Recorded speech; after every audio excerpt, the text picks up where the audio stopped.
Welcome to the Top 12 Highlights from Chapter 18. We're looking at economic policy today. Let's dive right in.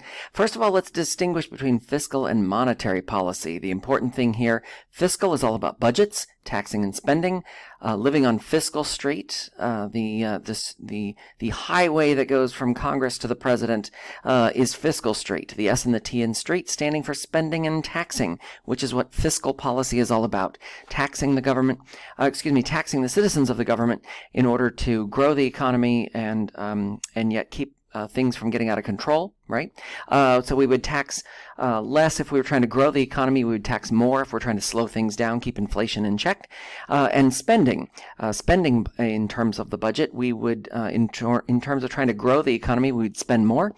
And if we were trying to contract or slow down the economy, keep inflation from getting out of control, we would slow down that spending. Now, monetary policy, we'll look at that in a second in terms of the bird strategy, but this is regulating the money supply. Think of it in terms of turning on that faucet. How much do you turn it on? How much water comes out?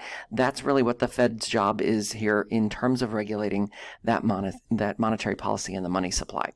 Now, they're doing this through 4 phases of the business cycle. The peak is at the top. That's where we're setting records. Things are amazingly being done in order to achieve greatness. The idea of, hey, it's the best of whatever, the best of this. These are record-setting times and that sort of thing. We don't know we're there until we've already started to fall, until we're in contraction. But the idea there is that we've come out of recovery or expansion. We've peaked. And recession and contraction is basically when people start to lose their jobs, or they take pay cuts, reduced hours. Maybe businesses start to close, or different locations start to close.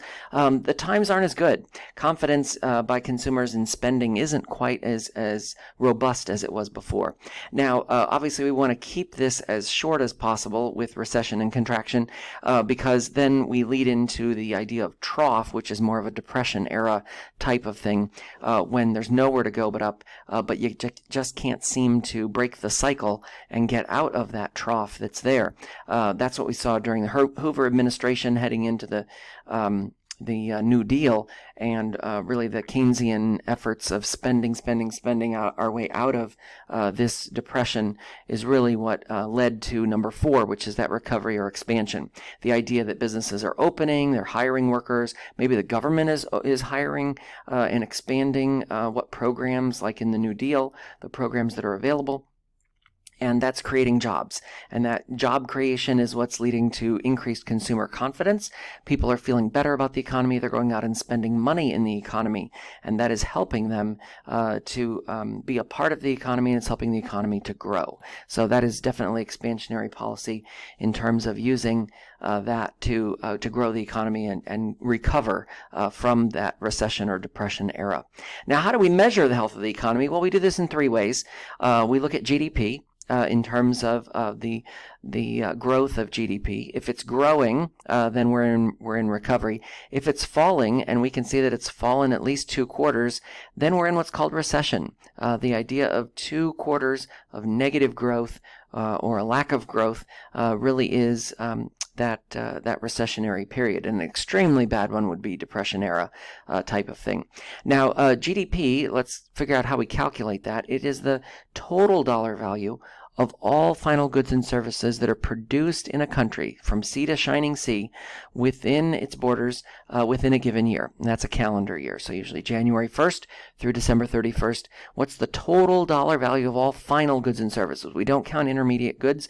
We don't count goods that are made in other countries. We only count the ones that are made here. Now, the question we always get is, what about parts? Parts are made and then they're shipped and made here. Well, those are intermediate goods that are being shipped over, so they don't count as part of their GDP. They'd count as part of ours. So if they are assembled or made, if you will, if the final product is made in the USA, it would count towards GDP. And that government spending accounts for about 1/3 of all of our GDP today. The other 2 ways that I mentioned to grow or measure the health of the economy is really through measuring unemployment and inflation. Unemployment first, let's look at that. That is when people are looking for work but they can't find it. We're not talking about what we call discouraged workers, people who've left the workforce. I decided I'm going to be a stay-at-home dad because my wife has a job and I need somebody to take care of the kids, and it's more expensive to pay for daycare than it is for me to work. So that's a discouraged worker. Because I've given up looking for the job, then I don't count as part of the labor force because I've essentially, quote unquote, left the workforce. So unemployed is the number of people that are in the labor force, are in the workforce, and you're looking for the number of people that actually don't have jobs in that workforce. That would be your unemployment number. And it's pretty low. Natural rate of unemployment is about 5%, and we're at 3.6. So we're pretty low in that regard in terms of unemployment. And then the third item to measure the health of the economy is inflation. And this is looking for pricing levels in terms of what prices are going up or falling. Inflation is how we measure that. We look at CPI, the Consumer Price Index. We put a bunch of things in a cart, and then we measure how much that cart is worth. Next month, we come back and we put the same things in the cart again, and we take another tally and see, is it worth more? Is it worth less? Did inflation rise? Did it go down? And that helps us determine whether other factors can be taken into account if the economy is hurting, is showing signs of being weak, or if it's strong and strengthening. And inflation hasn't been a huge problem for us at the moment because while unemployment is low, usually inflation is higher, but inflation has been pretty kept at bay for the most part, so we haven't seen too many problems of that. Now, stagflation is the idea of what we saw in the 1970s, and this is the idea of stagnant wages and high inflation. Not a good combination, because if your wages are stagnant, that means either they've cut back on your hours, they've cut your job, or they've cut your pay. And in those situations, you are struggling, so you're trying to make ends meet with whatever salary or payments from your paycheck you're getting left. And with inflation, prices are rising. So now your paycheck has been cut, and your price of goods is rising. You're paying more for that loaf of bread, paying more for that gallon of gas, and as a result of that, it leads to stagflation, which can be pretty depressing for people. They're losing money, and it costs more money to buy the goods that they have less money to buy with. So that's really hard to get out of. But the government can do some things in order to address that. Highly encourage you to take AP Econ, which will help you to better understand how that actually happens and is resolved. But that is one thing that is really a sticking point and really hard to measure in that regard. But it is solvable. It just takes some time. Now let's start by taking a look at fiscal policy. How do we grow and slow the economy? This is also known as expansionary policy and contractionary policy. So in order to grow the economy, we would increase government spending and cut taxes. In increasing spending, the government's putting more money out there. People are going to spend it. That's going to encourage more people to go out and spend money. And cutting taxes would do the same. Consumers have more money in their pocket. Businesses have more money. They're going to expand. It creates more jobs and helps grow the economy. And that really is the expansionary focus of the economy in terms of fiscal policy, the budgetary policy, taxing and spending. To slow the economy down, to keep inflation from being a problem, then you would want to raise taxes and cut government spending. You would want to do the opposite. And this is what we call contractionary policy, because the purpose here is to slow things down, keep them from getting out of control to a point that it starts to impact inflation, and inflation rises faster because you have too much money chasing too few goods that are out there. So raising taxes will take money out of the consumer's pocket. Cutting government spending will also do the same. Businesses don't have as much money to spend out there, so they slow their growth. They slow their hiring. It tends to keep inflation from getting out of control. So this is fiscal policy in terms of expansionary and contractionary, using spending and taxing to either grow the economy or slow the economy down. Let's look to the left. When it comes to monetary policy, then we use a process called BIRD. The idea here is we're going to, again, grow the economy, use expansionary policy, or slow the economy down using contractionary policy. And bonds are very easy because it's buy to grow and sell to slow. So buy to grow means the government's going to buy bonds. They're going to give you money for those bonds, and then you're going to take that money out and you're going to go spend it. And that money spent in the economy is going to help grow the economy. So buy to grow and then sell to slow. The government's going to sell bonds and take your money and put it away and give you the bond, which means you don't have the money to go out and spend with it. So they're taking money out of the economy by selling those bonds. It's taking money out of the economy that would be spent in other places, and that helps to slow the economy down. Keep the concerns about too much money, chasing too few goods out there, and this is contractionary. So it does really help to slow things down. So buy to grow, sell to slow. And then in terms of interest rates are what you would pay from a bank for a car loan or a home loan. If you're expanding your business, you would pay an interest rate for a bank to finance that, and you would lower those rates to grow the economy, which makes sense. You would lower the rate to encourage people to take out loans and spend more money, and you would raise the rate to slow things down if you were worried about too much money being out there. The same thing goes for reserve requirements. This is what a bank has to keep on hand in terms of how much money is in their bank. A percentage of that, usually pretty low, 1 to 5% perhaps. We use 10 as an example just because it's easy math. But the idea here is you would want to lower those rates to grow the economy, because the less money a bank keeps on hand, the more they can loan out to people who then can go spend money in the economy, and then that has a ripple effect in terms of other people that spend because they spent, and so on and so on. You would raise those rates to slow the economy down, because if there is a higher reserve requirement, you got to keep more money in the bank. It keeps money out of the hands of consumers and businesses, and then it slows that concern about inflation getting out of control. The last one is the discount rate. In order to meet the reserve requirement, you have to have a certain amount of money on hand, and if you don't, you can borrow that money either from a fellow bank, or you can borrow it from the Fed, and you would pay a discount rate for that. And we would lower that discount rate. The Fed would lower that discount rate in order to grow the economy, because the less that rate is, the more inclined people will be to borrow, the more inclined people will be to make those loans and keep their reserve requirements low, knowing that they can borrow the money with the discount rate. So if you're worried about inflation, then the Fed would raise those rates of the discount rate in order to slow the economy down, because in raising that rate, it discourages people from borrowing that money. So lowering rates to grow the economy, raising rates to slow the economy down, and buy to grow, sell to slow on bonds. This is the BIRD, B-I-R-D strategy for monetary policy: bonds, interest rates, reserve requirements, and the discount rate. So again, just to highlight the fiscal policy portion: to grow the economy, you're going to increase spending, cut taxes. To slow the economy, you're going to raise taxes and cut spending. That's spending and taxing, which is what fiscal policy is all about. And then managing monetary policy: to grow the economy, you're going to buy to grow, sell to slow, lower rates to grow the economy, raise rates to slow the economy down. Now let's move on to the different types of spending that we see. Mandatory spending is what the government has to spend money on, and that's entitlements. Now that we've done Chapter 19, it probably makes a little more sense in terms of what entitlements are, but Social Security and Medicare are good examples here. The government doesn't have a choice to cut the funding there. It is a mandatory entitlement in that people are getting the money for those goods. We can't just put it off till next year. They're reliant on those. They're reliant on that check, that fixed income, or that medical care. So it's mandatory spending. What is left over is discretionary spending. That's what Congress can decide to spend the money on.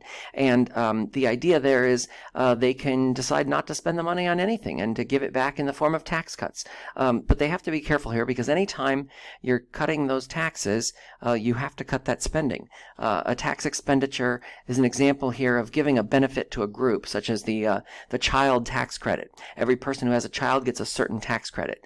Well, that's great, but that money then has to be offset by either spending cuts or borrowing money to pay for that tax credit, because it's an expenditure. We've already accounted for that revenue in our budget, and in order to pay for that, we're either going to have to cut spending, or we're going to have to borrow money in order to do it. So a tax expenditure is simply that. You've spent the money to give back the tax. Now you either have to offset that with spending cuts, or you have to borrow money in order to pay for it. And as you can see here, a huge amount of the budget, and this was FY17, the Obama budget, but this was looking at Social Security and Medicare. It is a bulk, a good 60% of what is paid out in mandatory entitlement spending is the budget there. So almost 60% President Obama or the president and the administration can't even do anything with. The other 40%, yes, but 15% of that is military, and then you see all of the others. And the interest on the debt isn't an option either, so there's 7% gone. We're paying $300 billion, and this was back in FY17, on the interest on the debt, on the $23 trillion that we owe. We're paying about $300 billion on that. So again, that's money that the president can't play with for government programs and other types of expenditures. So when you're looking at Obamacare and other types of programs and government spending, you really have to keep in mind that 67% at the very least is money that is being mandatory spending if you include the debt and the Social Security and Medicare on that. Now, looking at the discretionary spending, then notice 54% of discretionary spending goes to the military, and the other programs get the rest. So about 54% on military spending in terms of what's discretionary, not the total budget, because again, that goes back to what we see here. This is total spending. But taking that Medicare and Social Security out of the picture, military becomes 54% of that discretionary spending, which is a huge chunk, So let's talk about types of taxes. So progressive taxes, the more you make, the more they take. That's the simplest way to put it. If you make more money, the government's going to take more money from you, and it's a higher percentage as you move up on that income scale. Regressive taxes, and income taxes is a good example of a progressive tax. An income tax, the more you make, the more they take. Regressive tax would be like a sales tax, and this actually is going to burden the poor people more because they're going to be spending more of their money to pay for things like food that they really need. So here you're taxing things that you're buying, a lot of purchases or what you're spending money on. These are regressive taxes because the burden actually falls on the poorer people because those with higher incomes aren't reliant on that money as much. And so to pay taxes on things like food wouldn't be as burdensome as it is on a lower income type of person and their families. Now, a flat tax, this was popular back in the Herman Cain era, former the chair of the pizza place. He had a 999 plan. Everybody pays a flat 9% on their income, and it didn't really take off or go anywhere in the campaign, but it was a catchphrase for a while in showing people what a flat tax looked like, and basically said it's the same percentage everybody's paying across the board. Now, obviously, if you spend more than you bring in tax revenue, you are going to have what's called a budget deficit. The difference between the deficit and the debt is this. The deficit is what you have at the end of the year that you owe out of this year's budget. What happens is that deficit then goes into the national debt. So the national debt is an accumulation of all of the deficits over the years that we have accumulated year by year. And you can see out to the right-hand side there all of the deficits that we have carried in 2016, 2015, 14, 13. We've had deficits for quite a while, and some of them are pretty huge. I mean, you think about the recession. We spent a lot of money during the recession to try and encourage the economy to get jump started and get moving again, to the tune of $1.4 trillion in 2009. And you can debate whether that was beneficial or not beneficial, but the point is that money is still owed. We have to borrow money in order to pay for that, to refinance that. And so to the tune of $23 trillion, which is what our national debt is about today, that's more than $170,000 per taxpayer that would have to pay that out. So the deficit in the fiscal year that we're currently in, which is 2019 into 2020, is about $1 trillion. So it's back up there to almost recessionary highs in terms of what's being spent there. A lot of money that's contributing to the national debt. And that was just for the latest fiscal year. So how does the budget process work? Well, the OMB really works for the president to create a budget. And that's where the process starts. They look at last year's budget, they poll the different agencies, and they say, how is this working for you? How much do you need? How much did you have? Did you spend it all? If not, why did you ask for that money? If you did spend it, then did you go over? If so, why did you go over? Why didn't you ask for more money?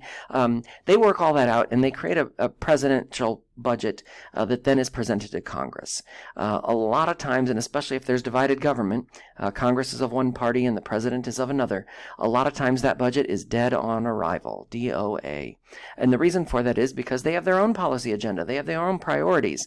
And so they are looking to pass a budget that they can live with and take home to their constituents and try and get the president to pass it or override a veto, which is very hard to do, as you can imagine.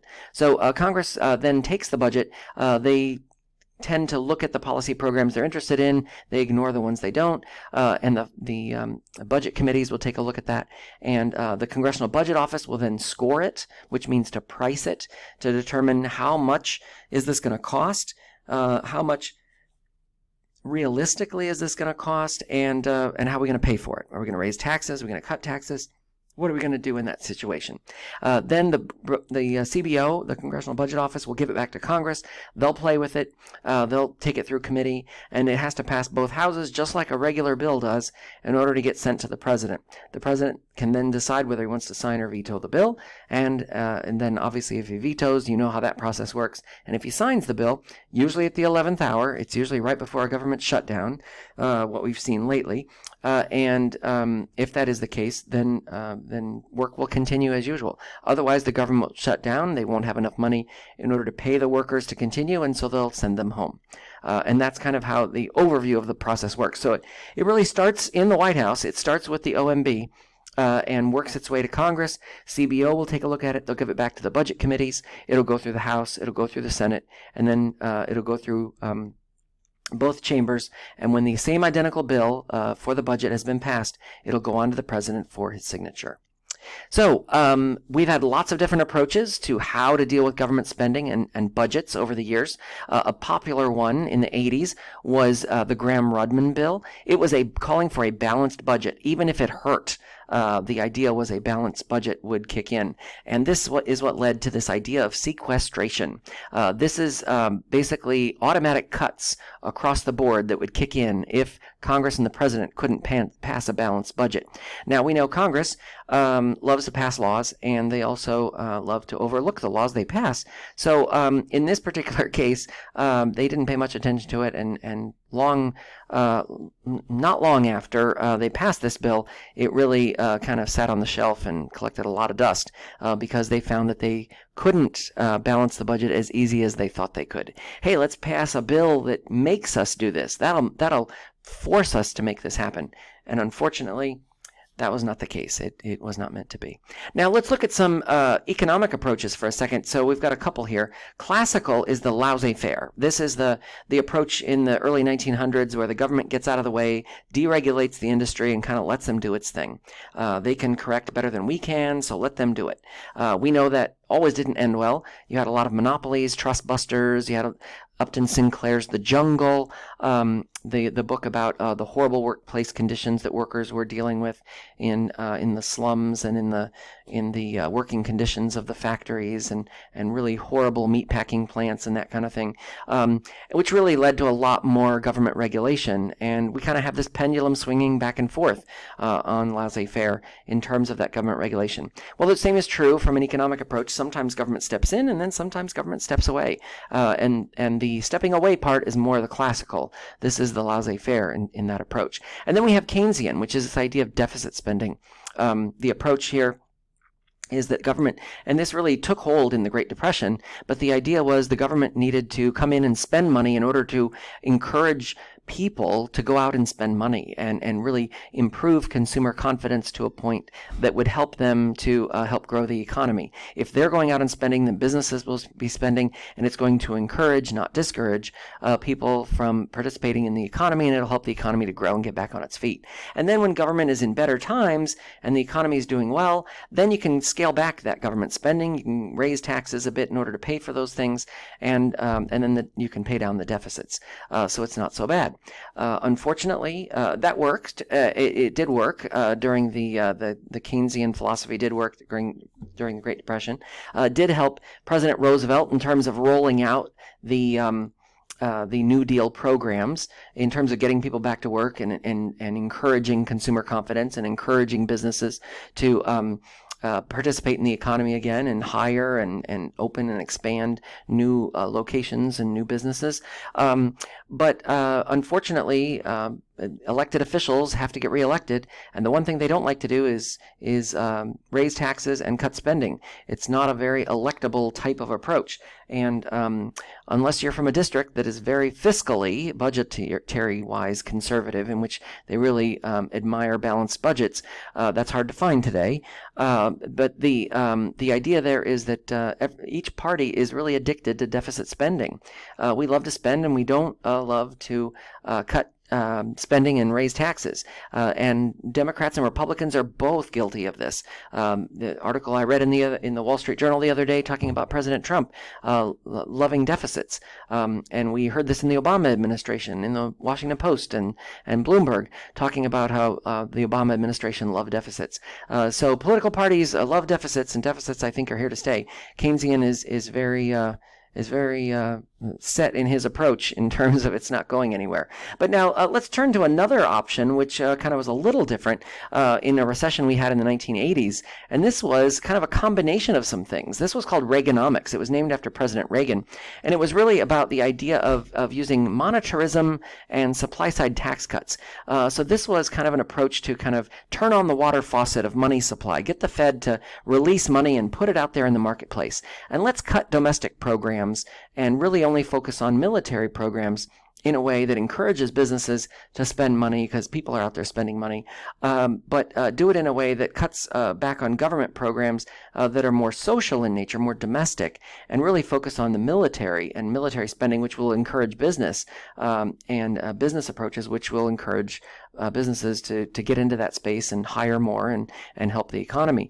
And it took a while to take off. It was a Democratic Congress and a Republican president that really tried to pass these budget deals in order to get this to happen. But it did start to work in some aspects of helping the economy to grow. It did help with industry in terms of getting new industry out there and hiring and getting people back to work and getting the economy moving once again. But as you can imagine, domestic policy programs and those that support them were livid in terms of all of these cuts that were happening to programs like education and social services and after-school care and things that were very domestic and people relied on. But this was what they call Reaganomics, which is kind of a turn on the money faucet and let business do its thing, focus on the military, and really kind of keep government out of the way otherwise, and scroll back those domestic government programs as a result. So that kind of closes out the economic portion of the different economic areas of focus for the chapter. But let's look for a second at some global trade policy. Protectionism is this idea that we're trying to protect domestic jobs. This was really big in the Ross Perot era when he ran in the early 1990s against George Herbert Walker Bush and Bill Clinton. And his focus was that giant sucking sound you hear is the jobs that are leaving for Mexico because with free trade, all of the jobs are going to leave. And he wasn't totally wrong, but he wasn't totally right. So there were jobs that left. The jobs that left were manufacturing, and it did spawn new jobs that were created in a new economy. It did take a little while to get there, but the early 90s recessionary period led to the growth and industrialization of the internet and technology in the mid to late 90s that really sparked a boom, of which an unemployment level that we hadn't seen in a very long time. So while protectionists really focused on keeping those domestic jobs, a lot of free traders were like, hey, the standard of living can go up for everybody, and that rising tide lifts all boats. So they were more for getting rid of the trade barriers that were separating the countries in NAFTA, North American Free Trade Agreement, from United States, Mexico, and Canada. Today, the Trump administration actually passed this. It's called USMECA, the U.S.-Mexico-Canada Agreement, which is the replacement for NAFTA. And the approach is the approach from the Trump administration was really to try and make it more fair to U.S. companies and to U.S. workers in terms of that approach. Now, it's just gone through Congress in terms of in terms of being signed into law. So to be continued on how we'll see that play out. But it is definitely trying to level the playing field there in terms of the free trade that we see. There are some trade organizations that do try and address trade issues, especially when it comes to sweatshops and poor working conditions for workers, especially in countries abroad. The World Trade Organization tries to do that, trying to enforce trade agreements. But you have to keep in mind a couple of things. One, 80% of world trade is among countries that aren't in the WTO, the World Trade Organization. And even if they are, the WTO has no teeth. It's not like they can slap them with tariffs or they can slap them with fines or they can shut them down. The WTO has no power like that. So it really is ceremonial in nature. They can PR them and give them bad PR and go to the press and talk bad about them. But beyond that, there's not really a whole lot that they can do. And that really diminishes their impact and their effect. Now, GATT is the General Agreement on Tariffs and Trade, and this has kind of been established by countries that are participating in GATT, and WTO enforces this, as I mentioned above. But again, back to the underlying factor, 80% of the world trade isn't in countries that belong to the WTO, and the WTO has no teeth because there's no fines or restrictions they can place on those countries. So again, very ceremonial. They can give them bad PR, but aside from that, there's not really a whole lot that they can do. And we've talked about NAFTA in terms of removing those trade barriers among the countries, but again, today it's USMECA, the U.S.-Mexico-Canada Trade Agreement, and while it showed a change in the types of jobs that were left in the United States, it definitely started to allow the government to focus on jobs that then we are a very innovative country. We're very entrepreneurial. We come up with new ways to do things, and many say it led to the birth or rebirth of new technologies that led to the tech movement, which led to the internet and the internet superhighway that we have today.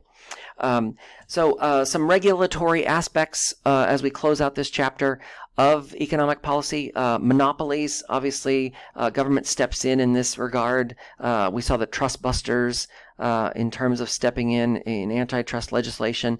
Teddy Roosevelt stepping in. I'm a trust buster all the way to break up those monopolies. We have a lot of industries that could be classified in that category today. Thinking of the FANG, the Facebook, Amazon, Netflix, Google, that fall into those categories. Apple, I guess you put in there too.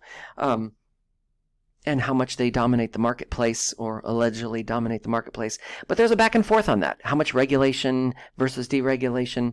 The Obama administration did a lot for regulation.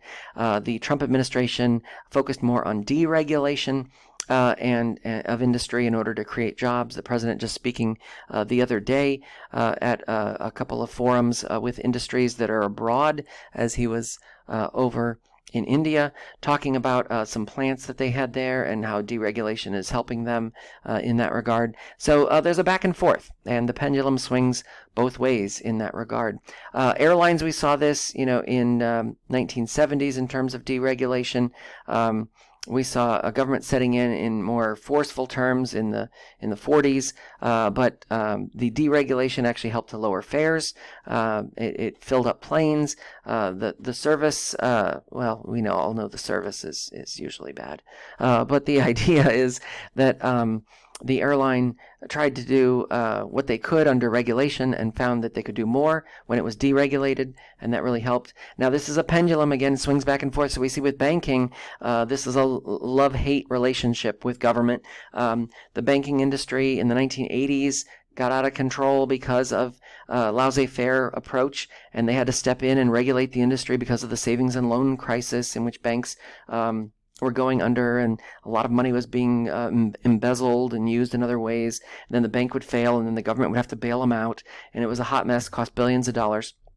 So then the government comes in, does a lot of regulating, and then the business says, oh, it's too much regulation, the burden is too much. So then they start to dial that back and they scale it back in the 90s. And then we end up with the financial collapse we saw in 2007, 2008, and the pendulum swings back the other way. And we see a lot more, including Elizabeth Warren, who stepped up in the Senate to pass legislation, financial modernization legislation to regulate, but also help them to approach things from a business-focused point of view to help them in the long run.